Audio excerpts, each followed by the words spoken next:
Hey guys, welcome back. It's Mapper here today with another episode of Vivy. So, are we going to wrap up this current arc in this episode, right? I guess it depends on if there's a final arc or not, but in any case, we got two things we gotta resolve. Obviously, we have, Diva, as she's known right now, has been captured by Yugo, the supposed leader of the Toax and whatnot, and maybe we are going to have this sort of heart-to-heart here, right? I've been waiting for this kind of moment in regards to when, this guy is going to open up about what he wants to do, all the trauma that he's had and so on and so forth. We've seen a little bit at the end of last episode, but we obviously need to figure that one out and see how it relates to, the eventual AI uprising or so on and so forth. And then obviously what we started out with is the entire Ophelia situation, or I guess you could say Ophelia / Antonio situation here. Now, again, I feel like some people were confused by the end of last episode and my words and whatnot, but I think I specifically mentioned I know that Ophelia is what her name represents and whatnot. I specifically mentioned, this is a reference to Shakespeare's play Hamlet, and so on and so forth, unless, of course, there's some other Ophelia I don't know about. But, I actually think that my knowledge of that play contributed a little bit to me getting so shocked by the twist at the end, because certainly I wasn't expecting something like Antonio controlling Ophelia the entire time, right? I could easily see a situation where, we might have a case where Ophelia is maybe not really so much in love with Antonio, or maybe she's been abused by Antonio or something of that sort, like if we are going by the original Hamlet play. But certainly for Antonio to be Ophelia this entire time, I feel like that was a twist completely out of nowhere. And kudos to you guys if you guys were able to see that or hint that, because I certainly didn't see any kind of reference to that part. I was kind of expecting a twist, as in maybe they weren't really, all that close lovers or whatnot, but obviously we would still have some sort of event that's causing Ophelia to spiral into depression and so on and so forth. But I guess that's not the case, and yeah, let's just get into the episode and see what exactly they have to say for themselves. All right, let's begin in 3, 2, 1, play. Alright.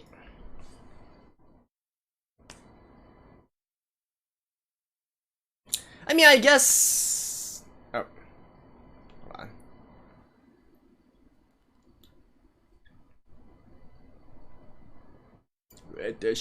Antonio da.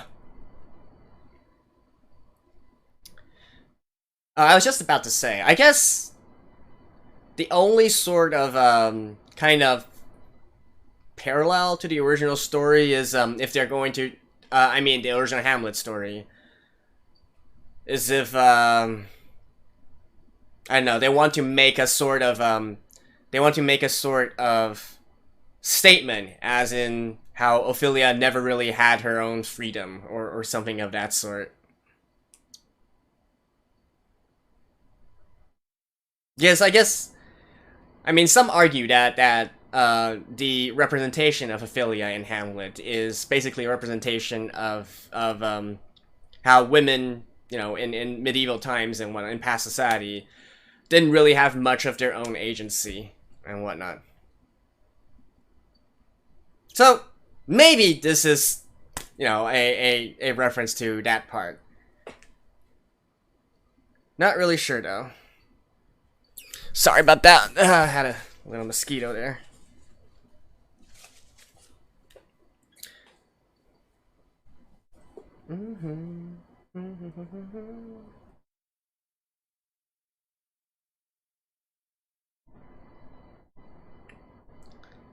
I like Grace's version and Vivi's version. I do feel like the arrangement was better in Grace's version.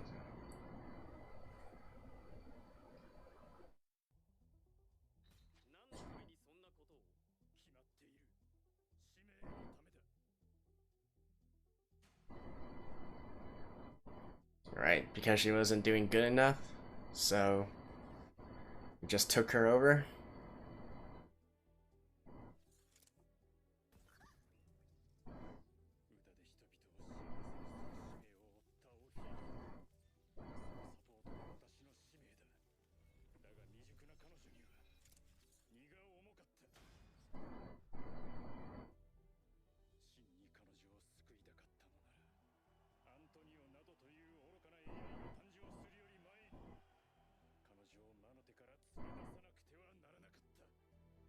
What?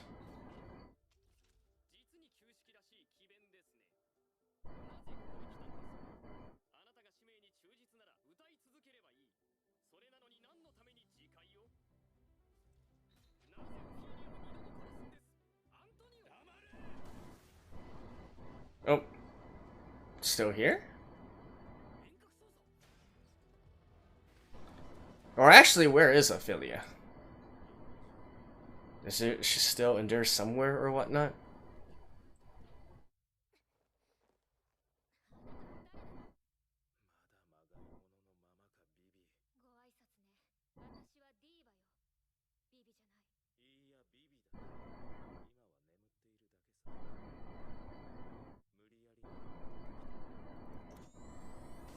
Oh, this guy is augmented.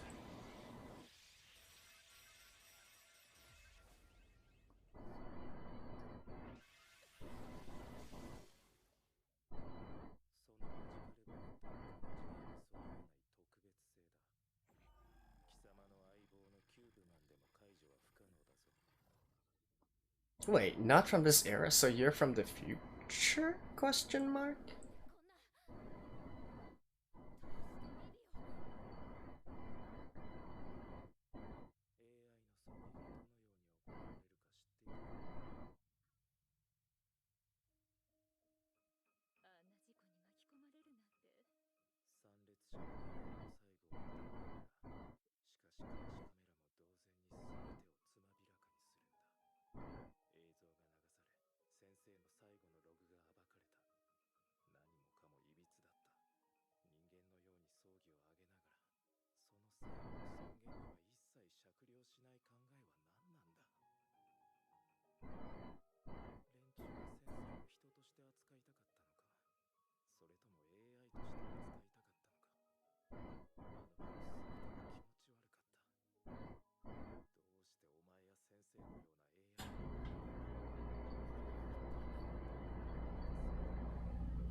Alright, she made us.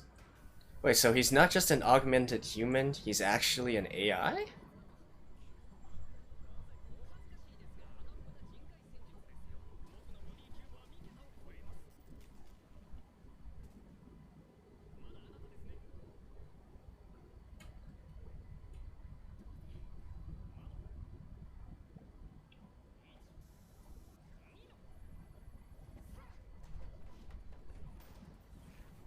Whoosha!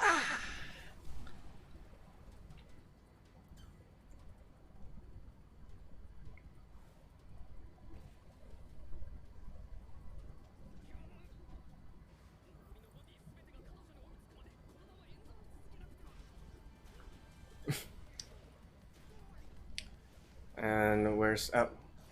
There.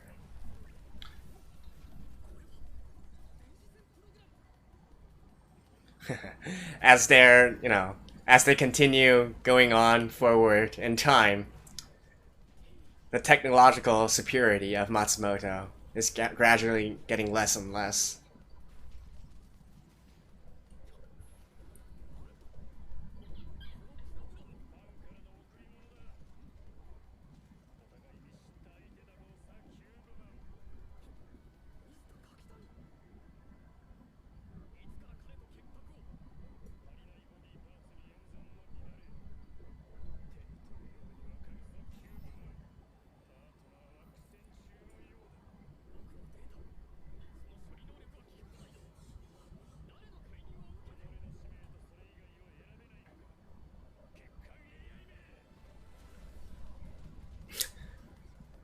What? Aren't you choosing your own mission too? What?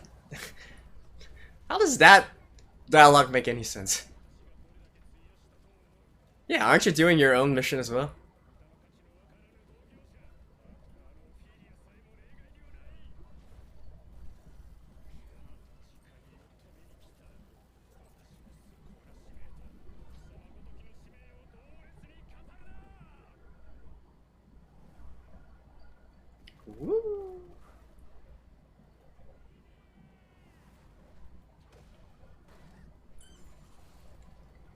Wow, this guy's obviously an AI now.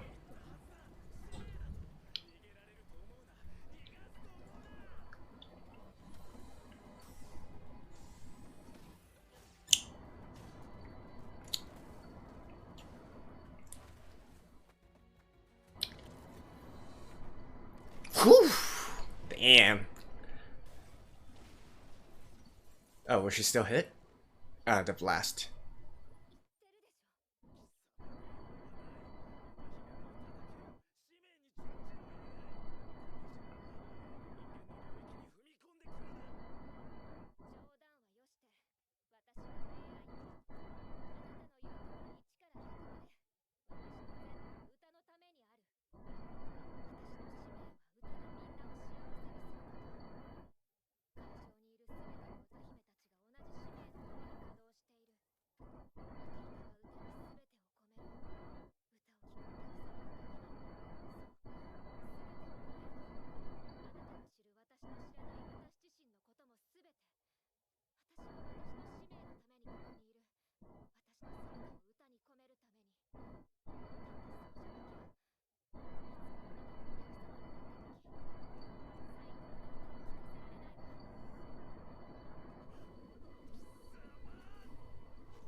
Hmm?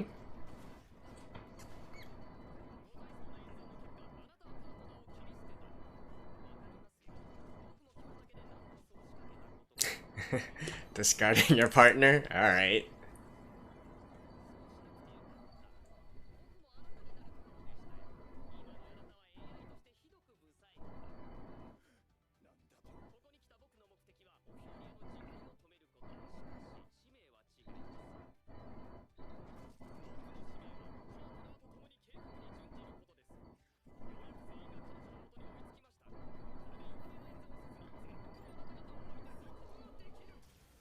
Ooh.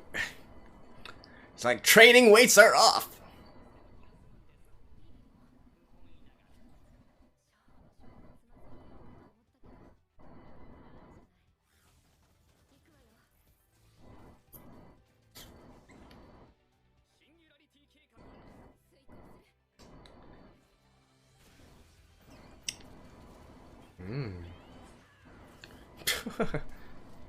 Ooh, hand-to-hand combat, nice.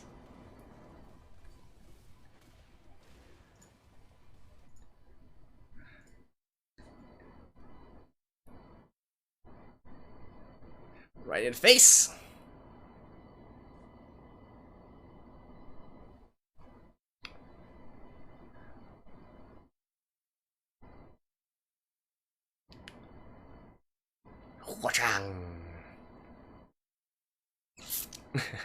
That's electronic warfare, right?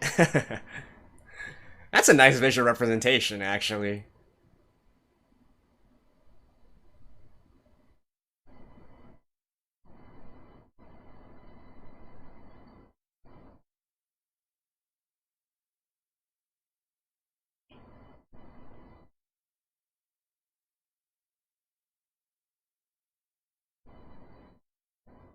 Mm-hmm.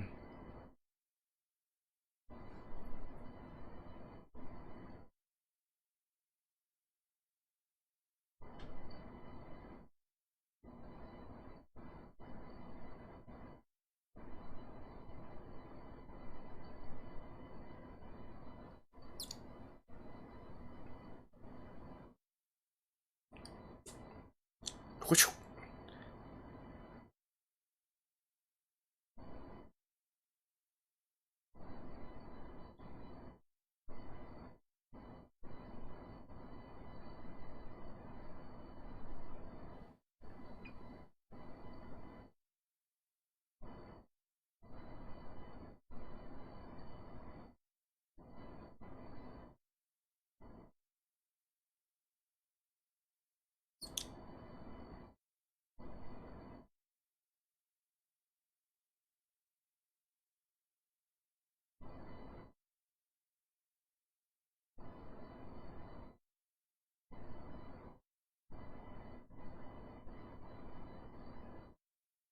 Is I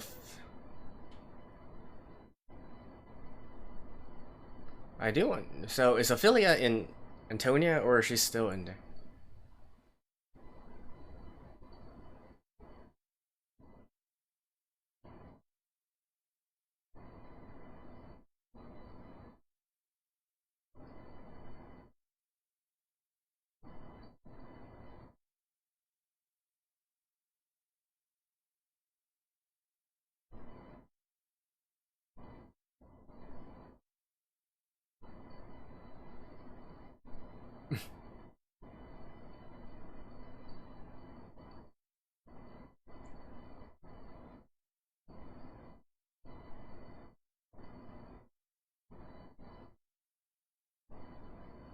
Is that the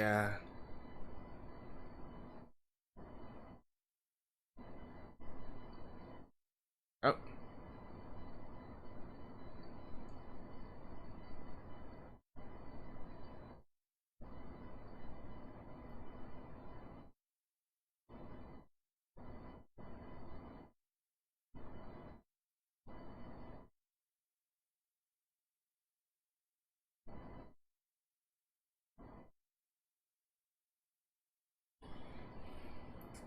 I mean, oh, is she back?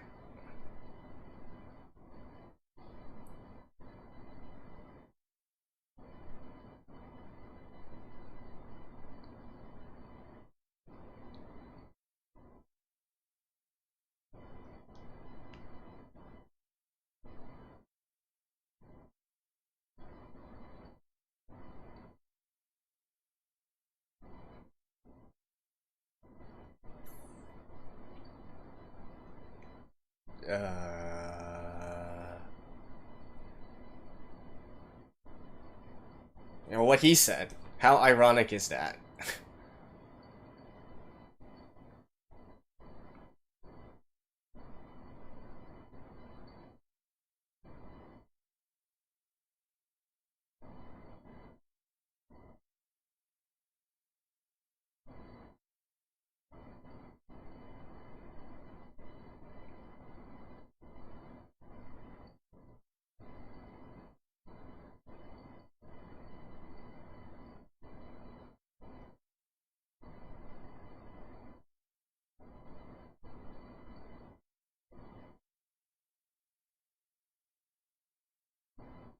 So what exactly is this guy? A human who uploaded his conscious into an AI body?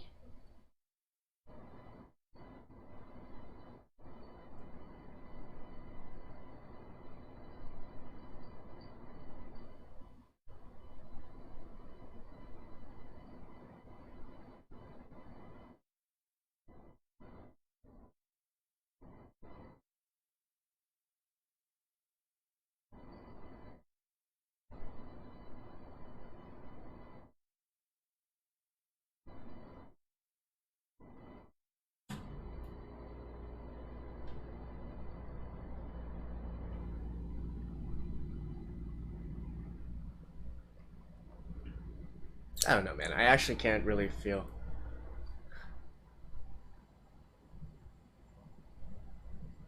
Oh,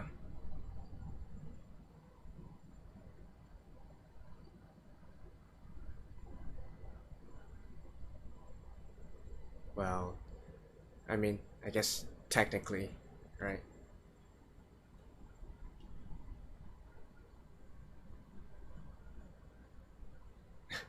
Is it like irrecoverable?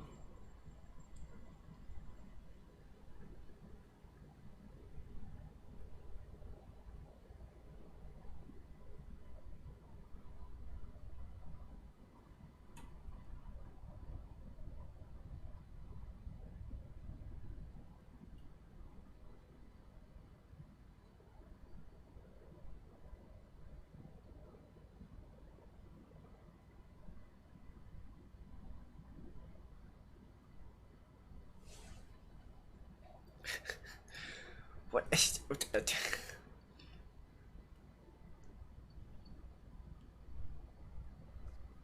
Okay, so Diva's personality is going to get wiped and then Vivi's gonna return? Is that what's gonna happen here?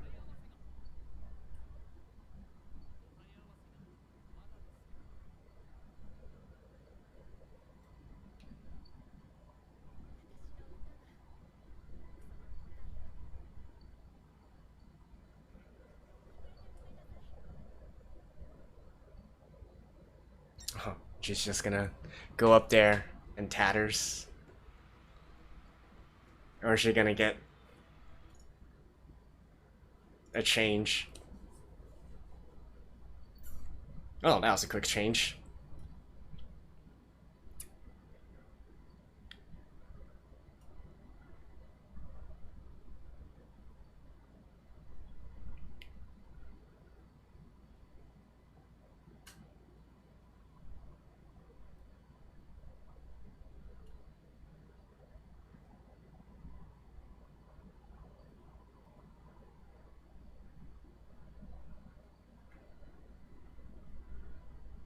So she's talking to her subconscious, I guess?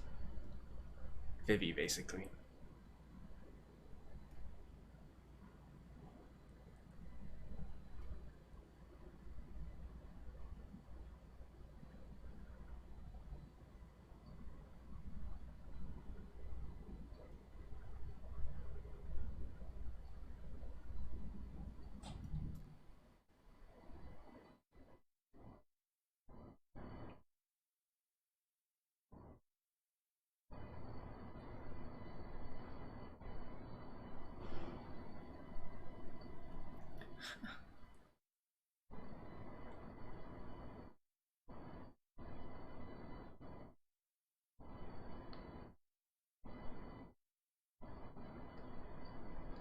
This is...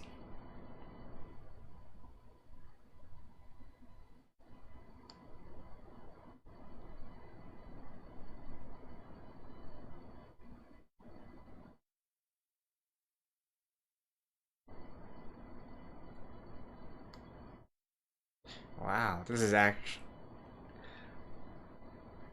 I didn't realize that she would have like this one last conversation with herself as well.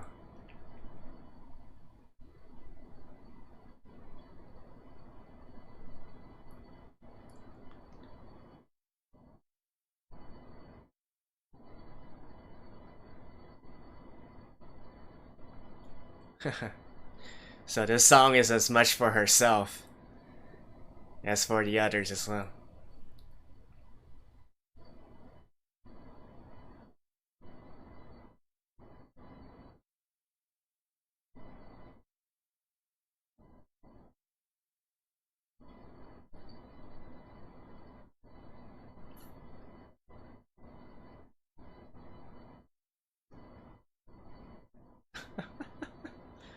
Damn.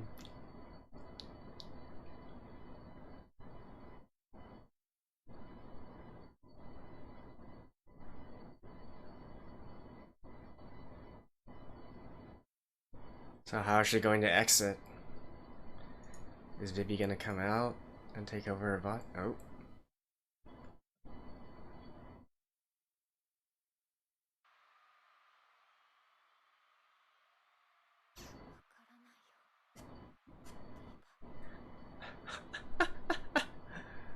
Wow. You know what? All misgivings I have for, you know, the rest of you know, everything that happened and whatnot. That ending scene was brilliant, I have to say that. Alright, I'll see you guys after this.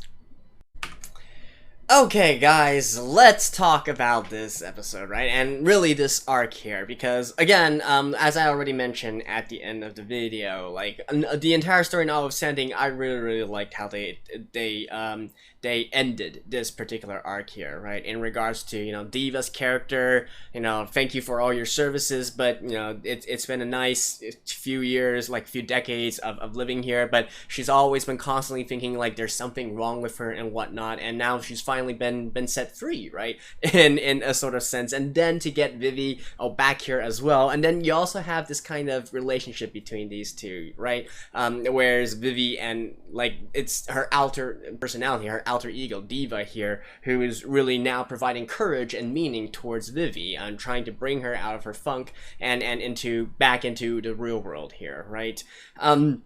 No, I actually really do love that entire sequence of events, and it's bittersweet in a lot of ways, but you really can also kind of draw similarities to, for instance, basically the entire concept of the sisters, right? The sisters line, how they are sisters not only in the name, but also in terms of model, but also in a lot of ways, act as sisters towards each other as well, in terms of this sort of kinship and bonding and whatnot. It definitely reminds of, once again, the sort of Elizabeth situation there, and how, they in the end sort of work together to achieve a common goal. Whereas here, well, the Diva has gone one step ahead, right? But it's still the same thing. Her mission, Vivy's mission, it's still the same thing, right? Diva is simply entrusting her mission now to Vivy.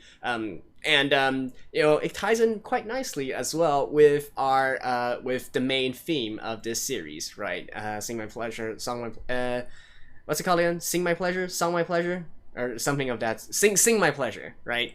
So really loved it, and having that ending there, and also even that song as well, right? In any case, I really love that entire thing, and it kind of also answered a big question I had as to how exactly are we going to be able to bring Vivy back and not have her go immediately crazy again, right? Because certainly nothing changed of this entire situation. She still has the exact same trauma that caused her to be corrupted and shut down in the first place, right? But now that there is this kind of diva personality here, and having these events happening, and I guess the increase in knowledge and experience through this particular arc, now we can safely bring Vivy back, right? That part all makes sense. So no complaints from me in regards to the Diva Vivy arc, or this entire sub story here. And I mean that part is all fine. The Yugo situation, I think that is still has a lot of question marks, right? Initially I thought that Yugo was basically taking advantage of like Android technology or whatnot. Actually, I can't say Android technology, augmentation technology, basically gradually changing his parts to more and more machine, until I guess at this point in time, maybe you can not even consider him entirely human anymore, right? I'm curious about that thing that came out from the back of his head there. Maybe that is actually housing the brain, right? So he still has a human brain, question mark, but at the same time I don't really think so, because he was blabbing on and on about this mission and whatnot, and so that leads me to believe that probably he's now, maybe his entire conscious was merged with an AI at that point, and so that's why he is this he is so hell-bent on doing something like that. But again, how exactly did he get into this kind of situation? Does his sort of ideology and whatnot actually make any sense? I still have my question marks about that, right? I think, I was kind of really looking forward to this talk between the Toak and Diva / Vivy here, right? I kind of wanted to, because I've clearly stated in past episodes and whatnot, I can kind of see like why this sort of growth in AI and whatnot would be cause for concern, right? There does come a point where there's really no need for humans anymore, right? Like, how exactly do you balance the worth of AI versus humans here?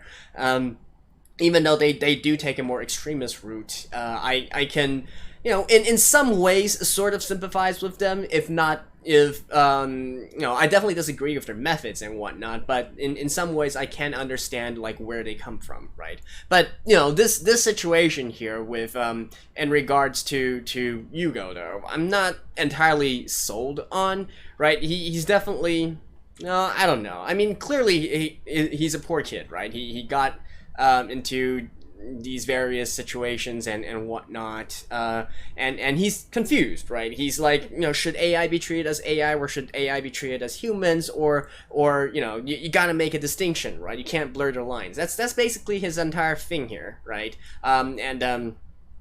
Well, I mean, sure. I mean, at this point in time, I don't really want to talk too much about like his position and whatnot. I'm just more interested in how exactly he got this sort of inspiration, if you will, which and clearly got his hands on more futuristic technology, which actually implies that probably Matsumoto is not the only one from the future or trying to shape this world, change the current timeline into a different one. Maybe there are other sort of these potential situations going to happen, starting to happen from the future as well, right? Although at that point in time, we definitely get into a lot of other different paradoxes as well, but let's not go into that at this point. We'll cross that line when we get there. But again, that's typically what happens when you have these sort of time travel kind of stories. You always get into some sort of paradox, one or another. Some manage to hide it very well, some less so. But even so, there's always bound to be some sort of paradox here. But in any case, moving on though. Definitely the one that I still am quite puzzled on, to be honest, is this entire Ophelia situation, right? And again, I feel like this has absolutely no relation whatsoever to the Hamlet play, because, and in fact, I would even argue that knowledge of the Shakespearean play would hinder, might hinder your imagination in regards to this particular situation here, because this was never the story of the Ophelia in Hamlet, right? The Ophelia in Hamlet was really just a poor girl overall who never really had her own agency and whatnot, and the person she loved did not really love her back, and so on and so forth, right? And in the end, she kind of went mad because she lost everything. Whereas Ophelia here, no, clearly not that kind of situation, right? And in fact, of course, the irony of this entire thing is that in the end, it's revealed that, hey, Antonio and Ophelia really only want the same thing, but due to some cruel twist of fate or whatnot, or this cruel joke, they had to, especially on Antonio's side, he had to do all this various different things, which resulted in the end in these two both expiring, I guess, or dying, or whatever you want to call perished AI, right? And in the end of the day, they could not actually complete their mission, right? So it turned out to be a fail for both of them, in fact. So again, no, I still feel like this has absolutely no bearing whatsoever, first of all, with the Ophelia thing. So if that was a sort of like a false airing or whatnot, then it's fine. Kudos to them. I did mention that I felt this was a little bit too on the nose, right? So doing a complete 180 and changing into another direction, I can understand and I can respect that. But still, like, how, coming to this kind of conclusion and eventually, like, what exactly are we supposed to infer from this entire Ophelia and Antonio situation, right? It's not a case where they felt they were shackled or bound by their missions or whatnot. They still believed in their missions till the very end, right? And they clearly also had feelings for each other and whatnot. Are we maybe supposed to infer that due to the fact that AI can have feelings for each other, so that makes them more than AI, and human in a way, right? Is that what we're supposed to infer from this? And because that they are exhibiting these kinds of tendencies, so and the reason why this ended in tragedy is because there is this still fine line between being AI and human that's very blurry, and so that's what's caused all this confusion, and for Antonio to make a misjudgment and to do things in this certain way that turned out into a bad ending for them. Like, is that what we're supposed to infer from here? Because certainly I don't really quite get like what that entire line was supposed to achieve, right? And again, right, does that have any bearing to what Vivy did, or what Diva did and whatnot? I mean, I guess it served as a catalyst for Matsumoto to make contact with Diva, but was that really it? And we didn't really get anything more beyond that? Because I also do find it really odd, right? Matsumoto was the one who went through the entirety of that situation in the end, right? In the past arcs and whatnot, it was always Vivy who had a first-hand, she had this first row seat to all the events that were happening, all the tragedies that were happening, all the drama and whatnot that were happening, the philosophical debates, the moral debates, what it means to be human, what it means to be AI, fulfilling missions, all that kind of thing, right? Vivy had always had this very forward and center seat to view all this and to really gain her own, expand her own experiences, expand her own thinking or positions on this type of situation, right? Whereas in this particular arc, though, it's Matsumoto who is the one resolving this entire situation. So did it really have any impact on Vivy or Diva? I don't know, man. I find that to be a question mark. Or maybe this we're supposed to actually allow Matsumoto to be the one who sees the situation, and maybe for him to have a bit of changing in his thinking, right? Who knows? Maybe that's possible, right? And if that is the route that they are going for, then kudos to them. Then I would have no problem whatsoever with how this entire Ophelia and Antonio situation played out. But if not, then I don't know, man. I definitely do have a lot of question marks here. And by the way, so again, I do hope that for any of you guys who are saying, oh yeah, their signs were obvious if you looked at it, and it was quite obvious that it was Antonio all along. Again, since we are done with this arc, feel free to point it out to me, because I still don't really see how all the stuff that we found or we were shown in the previous episodes really led to that twist of that situation where it was actually Antonio who took over Ophelia's body, and that was the big twist. I certainly still to this point think that it's a complete twist out of nowhere. I didn't really expect that. I could expect things where I could expect Ophelia not actually dying from suicide or whatnot. I can expect her maybe not really loving Antonio, right? Or loving Antonio. No, I know. I think it should be not really loving, right? Because the Ophelia originally loved Antonio. Yeah, so I can expect her perhaps not really loving Antonio or whatnot. Maybe a twist from that kind of direction. But a twist where Antonio takes over Ophelia, I don't know, man. I would certainly love to hear what you guys have to say about this. So yeah, anyways, my thinking on that the entire situation in regards to Ophelia and Antonio and what that means in a bigger context in terms of this entire series, I guess we can only see once we get into the next arc or the next episode. And hey, I keep on saying next arc, right? But at this point, I'm not even really sure that we're done with this particular arc yet. I would expect so, since this was 3 episodes and we got 3 episodes left, so it'd be kind of weird to have a final arc which is shorter than this in between arc here. But anything could happen, I guess. So there we go. That's it for episode 9 of Vivy. I will see you guys next time. Bye bye.